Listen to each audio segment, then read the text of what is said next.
You have to be systematic about the way that you approach your business. The reason I've been wholesaling for so long is because I was able to put systems in place Together and fine tune them, as I went through the years and through experience and that sort of thing.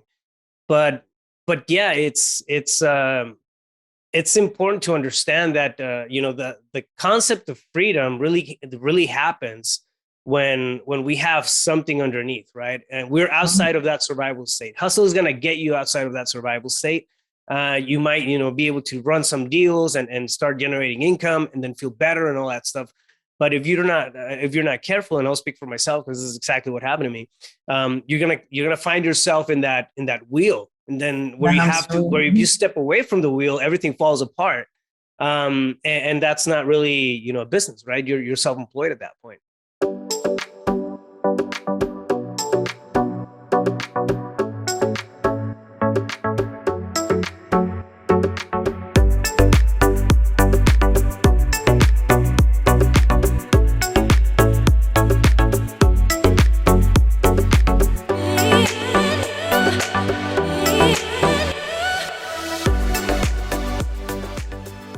This is the Real Estate Vibe Show, and I'm your host, Winky Loomba, a real estate investor. Today, we have a very special guest. His name is Rafael Cortez. Rafael is a real estate broker, investor, entrepreneur, and organizational psychologist. And we're going to talk about that for sure, because we wanted to learn what that is. He's a founder of CEO Pulse LLC. He's also a real estate investment coach and podcaster with Wholesaling Inc. Rafael started his first business at age 21 and launched his first company at age 23, and now has profitably invested in wholesale real estate.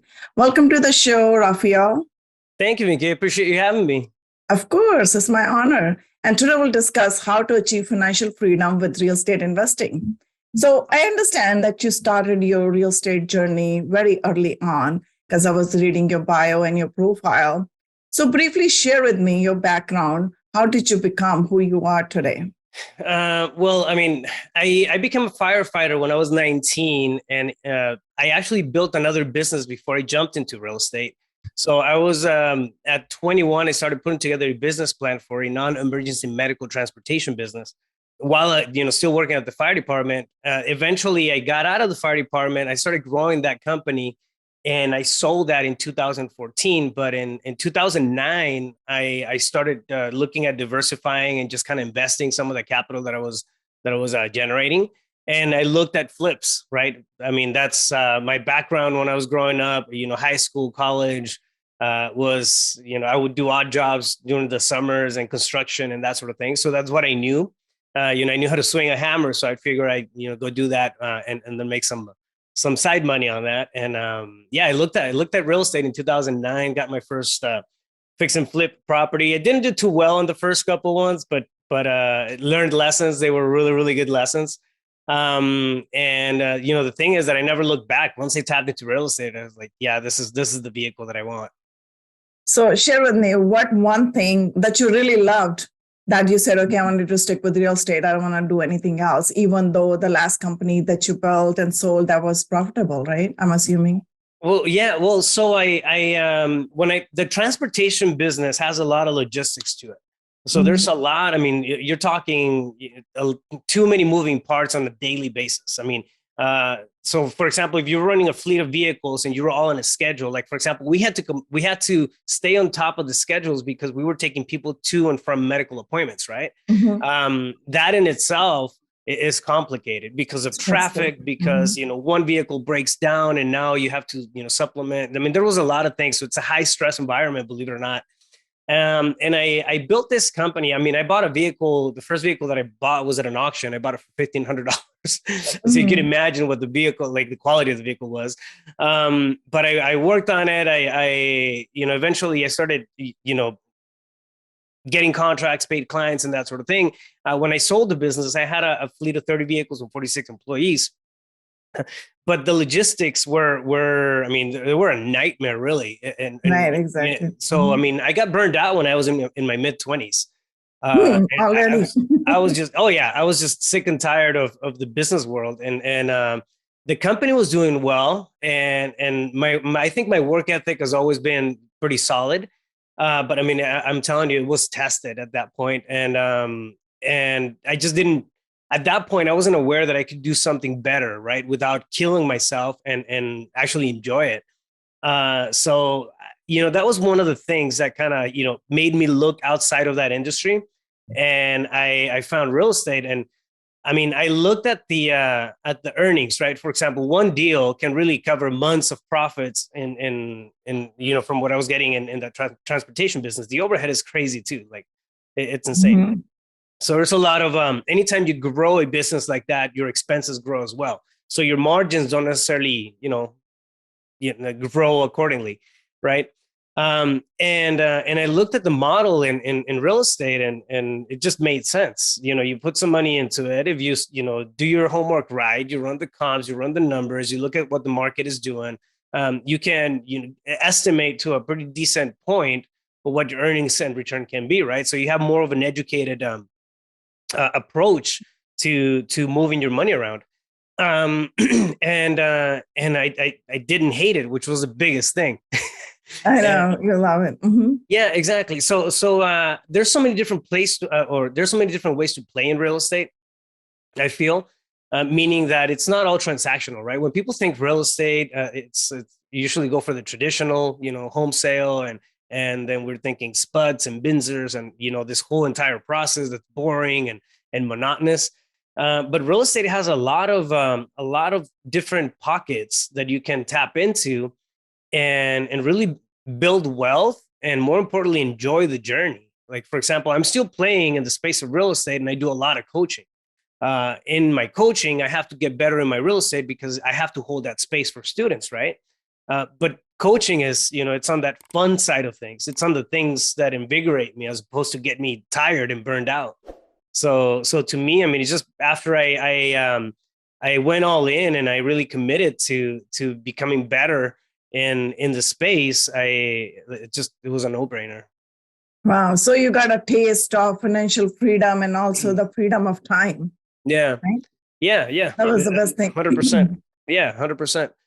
I was getting out of that survival mode state, and through the business, through the transportation business. But I mean, I didn't have energies to perform after hours. I was just, tired and mad all the time. And I mean, not mad, but I wasn't enjoying. I can understand that. I know stress kills you because if you're not enjoying what you're doing, you're wasting your life. That's the way I look at it. Oh yeah. And if you do whatever you love, it doesn't even seem like a work. This is like you feel free all the time, which is awesome. And I was reading in your resume or in your bio, it says organizational psychologist. What is organizational psychologist? Organizational psychology is it's pretty much a study of people in business and putting them together, right? So you have human psychology, and then you have business psychology, and organizational psychology just merges the two. When it comes to the business side, we're talking about systems and processes, and leaning out, your entire business, making it, work in synchrony, right? And then, of course, on the human psychology side of things, you have strengths and weaknesses and natural behavioral tendencies, and what people are ultimately pre-wired for, introvert versus extrovert, and certain strengths, right?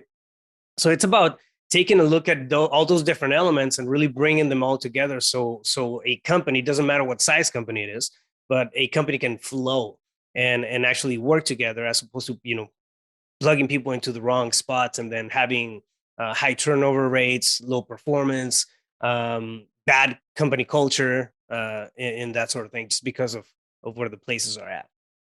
You use the word flow. That's my favorite word. I don't know if you know that. Because I use that all the time.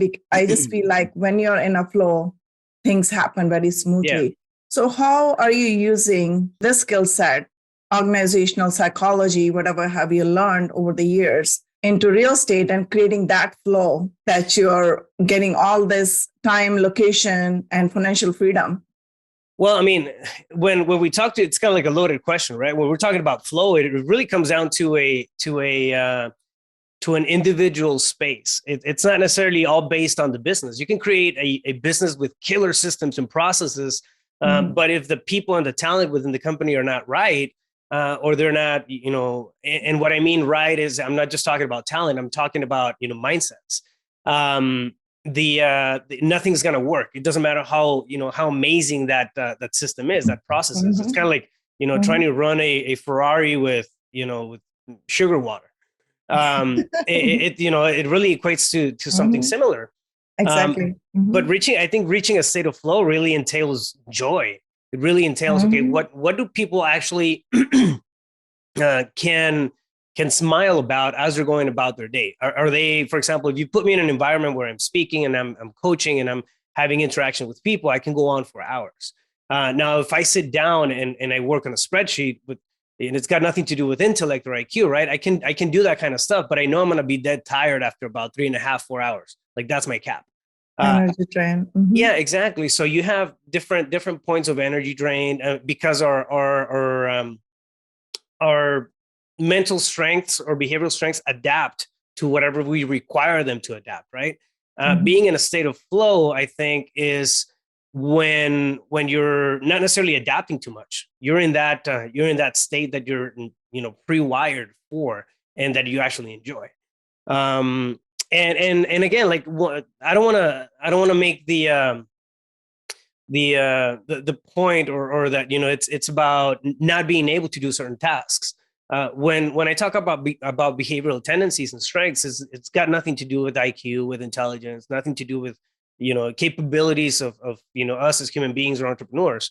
It's just by nature we're pre-wired with some natural tendencies that are just going to be easier for us, right? We see introvert people all the time. We see extrovert people all the time, and how they perform in different spaces. So if you put me in a cubicle, I'm going to be miserable after 5 minutes. And some people can go on for 12-hour days, for years, and they're completely happy. So it's taking stuff like that into account. Yeah. So tell me, I mean, you got into real estate, you really enjoy that, and you felt like, okay, this is it. I wanted to do this. You started as a wholesaler. So talk to me about how can you build freedom through your real estate business? So it's not the sexy phrase that everybody wants to hear, really, but it's really about being systematic. I'm a big proponent of the school that hustle is a season, right? It's not a business strategy. You can't hustle to a good balance, or I don't want to say balance, but maybe counterbalance life, where you have time for yourself, and then you have the ability to go out there and pursue business. You have to be systematic about the way that you approach your business. The reason I've been wholesaling for so long is because I was able to put systems in place together and fine tune them, as I went through the years and through experience and that sort of thing. But yeah, it's important to understand that the concept of freedom really happens when we have something underneath, right? And we're outside of that survival state. Hustle is going to get you outside of that survival state. You might be able to run some deals and start generating income and then feel better and all that stuff. But if you're not careful, and I'll speak for myself because this is exactly what happened to me, you're gonna find yourself in that wheel, and then where if you step away from the wheel, everything falls apart, and that's not really a business, right? You're self-employed at that point. The freedom in time for me came when I realized that I had to implement, and automate and delegate, certain things of the business, and then just be very selective about the stuff that I want to be involved in. I really like that, because that's what question I was going to ask you next is, you said you build the systems. So it's more like delegation, finding out who's who. Yeah. Like I talk about all the time, who, not how. Let's talk about that a little bit. How did you find out who are your who's and who are the right fit for your team? So there was a lot of trial and error. And I think one of the things that helped me, for example, was just being aware. I'm aware of the things that I'm good at, the things that I enjoy doing, right? So that was question number one for me. What do I want to be involved in when it comes to the business? I love setting up systems. I love to design the infrastructure of a business. Like that's a thing. As far as running it, I'm not the guy that's going to run the operation. So I like to build it, run it for a while, to test it and do whatever, and then delegate it to somebody else. Like that's my space of happiness, right? It's my happy place. So I understood that as like, okay, cool. I can start developing systems, thinking from the end kind of stuff, and start plugging people into it. But one thing that really helped was understanding that every business has different segments to it. There's different sections to it, and you got to have the priorities lined up when it comes to okay, what needs to be done first, what needs to be done second, third, fourth, and then this is the final outcome. I think Henry Ford had it right when he came up with he didn't come up with it, but when he applied the assembly line. And it's really like the same thing in business. For example, if you break a real estate business down, you have 6 stages. You have the sourcing stage where you're finding the business, lead generation, that sort of thing, pre-qualifying, which is the second one. You're figuring out who your actual deals are going to be, or where the actual deals are going to be. And then acquisitions, dispositions, and then measuring. I mean, tracking everything, what happened, through the life of the deal, through KPIs, key performance indicators and metrics and stuff like that. And then the last one is really coming in and improving the overall process using the data, using that information. So when you become systematic about something like that, I think the cool thing is that as you start putting people into your business and plugging them into key spots, you know what to hold your team accountable to. And if you have accountability, you're able to step away and then just come back and look at the accountability as opposed to being micromanaging, the entire thing, 24/7. And what are some of the growth metrics that you use for your company or for your team? Since you're a mentor, it'll be good to understand from you and how you are teaching your other students, whosoever is in your network, what they should be doing so that, when you see the growth metrics, it helps you to see how far you have come versus I didn't do this or I didn't do that. You know what I'm saying? That kind of bugs on people. Yeah, no, absolutely. So I work a lot with KPIs, again, key performance indicators. There's a few basic ones that I always keep my eyes on. And there's a big distinction between KPIs and then navigators, right? Or just, stuff that you can measure, but it doesn't necessarily move the needle. KPIs are going to move the needle right now. They're going to, it's if you improve a KPI, basically what happens is that your bottom line gets improved. If there are certain metrics that you may improve them, but you see it as a lagging effect, like maybe the improvement or the actual result comes in a month later and that sort of thing. But for like some of the stuff that you can look at, and this is, you can actually apply those to a lot of the business out there, not just wholesaling. But one is reach. How many, how big is the audience that you're reaching? In our case, for example, we have sellers, right? What's the reach to sellers? If it's pulling lists or cold calling or PPC campaigns, what is the number of people that we're actually reaching out to, and then throwing that big net to see how many of those we can actually have conversations. So it starts to set a perspective of marketing spend, how much that's going to cost, what you need to generate in terms of reach to generate deals, at the end of the analysis. But you have reach, and then you actually have contacts. How many of those were actually contacted? So if you drop a campaign of 10,000 people where you cold call, how many were you actually able to get leads? 3,000, 4,000, and then the next one is going to be conversations. How many of those actually went on a back and forth conversation, either via text, messaging, or phone calls? So those are the first 3, right? Reach, contacts, conversations, and then we track leads, which is just anybody who wants to talk to us about our deal. And then prospects, which are pre-qualified. And depending on your business, you're going to pre-qualify in a couple of different ways. The way that we pre-qualify is based on condition, timeline, motivation, and price. So once we have those, like we know we have a pretty steady pattern of what our marketing efforts look like, right? And of course, on top of that, you're gonna, record how many deals you actually closed, how many offers were made, expenses, and revenue. Like that's the extent of I think a basic scorecard that can be almost evergreen to a lot of the businesses out there. Exactly. That's what I was going to, that's kind of a universal statistics that people can use. So, Yeah. I mean, you're so confident about your business. I know it's a knowledge because confidence comes with knowledge and you have kind of figured out the systems for yourself. So I'm going to ask you this question here. How can you build a confidence as an entrepreneur?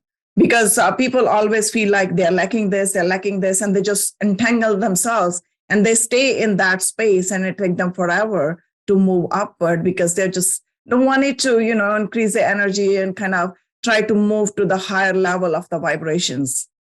Yeah, no, I totally get it. I was very apprehensive about, taking shots at the beginning of it. I didn't want to make mistakes. I wanted to have everything figured out. I wanted to have the right CRM. I spent so much time just wasted on figuring out what the website should be before I even had one person to look at it. And that sort of thing. I think the confidence really comes from repetition. Really, in my world, right, in the wholesaling space, one of the biggest fears is rejection. However, it's one of the biggest byproducts of our business, just because of the nature of the business. It's incredible, but 3 to 5%, statistically, 3 to 5% of the people who want to sell are going to sell to us. This is not the general public. It's just if 100 people want to sell, 5 of those are going to, end up doing business with us. So it's a very, we have to look deep into sellers, right, to find deals. So you get a lot of no's, you get a lot of rejection. You get a lot of, negatives with, as you're trying to build a business, right? So that tenacity and that backbone, that thicker skin develops really quick, especially if you're cold calling and having conversations with sellers that way. But I think one of the things that really merits confidence is it's being resourceful, not necessarily having all the resources at your disposal, but okay, cool. I understand that I have a certain skill set here. Maybe I'm really good at dispositions. Maybe I'm really good at acquisitions, right? What happens if I don't have a buyer's list? Well, I'm going to partner up with somebody who does have a buyer's list. And now I don't have to worry about that thing, that side of the business. In case I get a deal, that's not stopping me from pulling the trigger right now, right?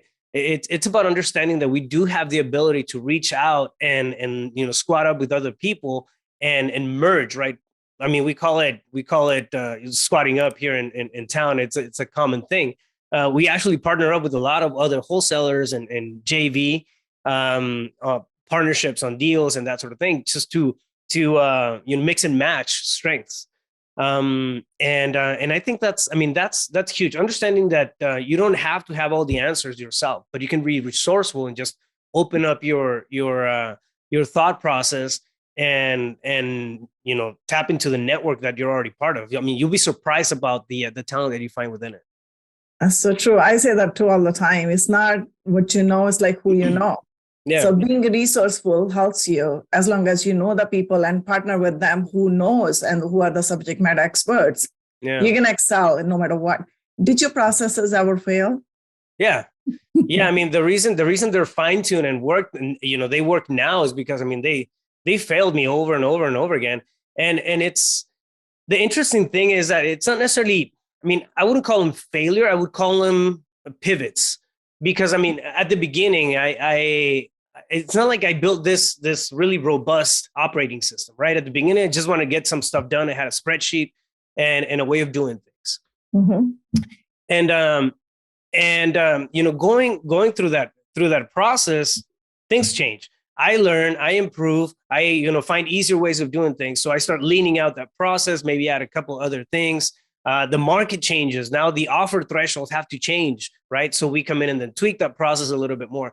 So think about your systems as they're living and breathing documents, really, because you always have to come in and update them if something happens. That's why staying on tap with what's happening on the market, how the shift is impacting the for example, inventories, right? Days on market and that kind of stuff matters, because you can come back and then adjust. And the faster you adjust to those potential shifts, the more money that you make, right? And again, it comes down to the ability to have systems in place as opposed to rebuilding and re-engineering this whole thing from the get-go every time a threat comes up. So that's true. And plus, if you didn't fail, you didn't learn anything, right? Every failure is an opportunity to learn more. And like you said, tweak the processes and make the processes better. And that takes to your financial freedom anyways. And financial freedom is just a number in the mind.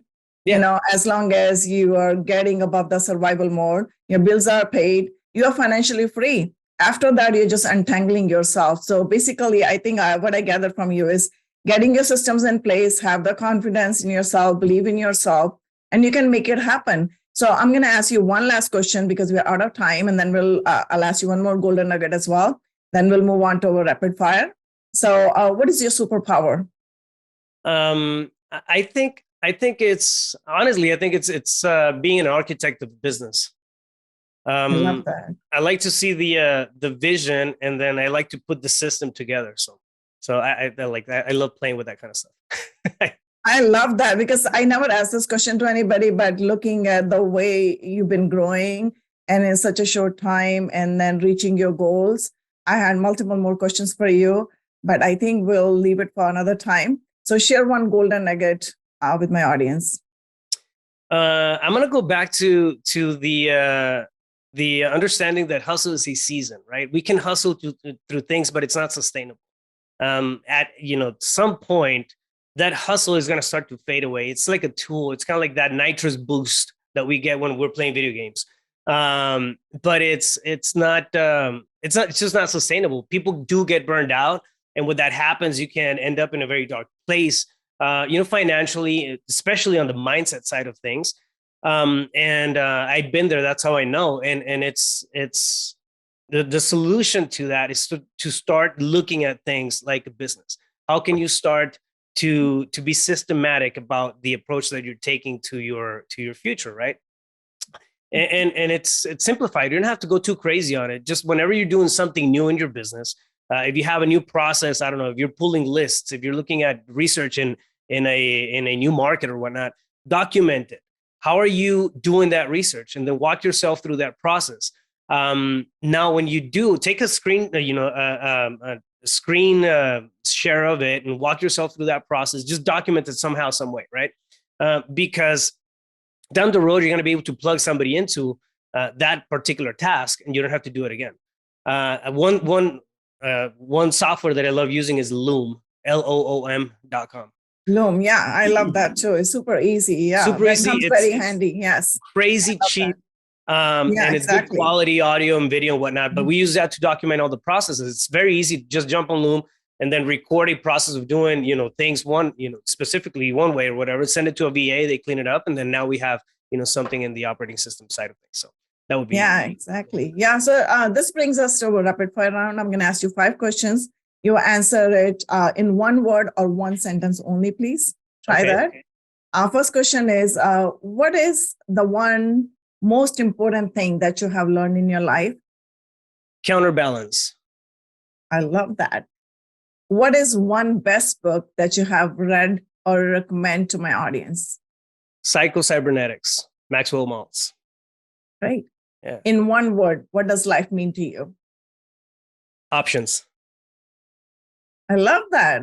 What is your biggest passion? To empower entrepreneurship. Yeah. Great. If you could turn back in time and talk to your younger self, what would you tell yourself? Trust yourself, and you don't need validation.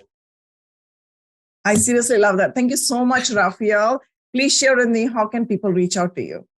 I'm pretty active on social media, and thank you for having me. You can find me on Instagram at Rafael Cortez, CEO. If you want to find out information about the coaching program, you can go to reiwholesaling.com. And I have a YouTube channel. I drop a lot of content, videos on business mindset, strategies, and wholesaling, of course, as well. And that's Rafael Cortez, CEO on YouTube. Yeah. Thank you, Rafael. I really enjoyed our conversation. Thank you so much. Me too. Thank you. I appreciate you having me.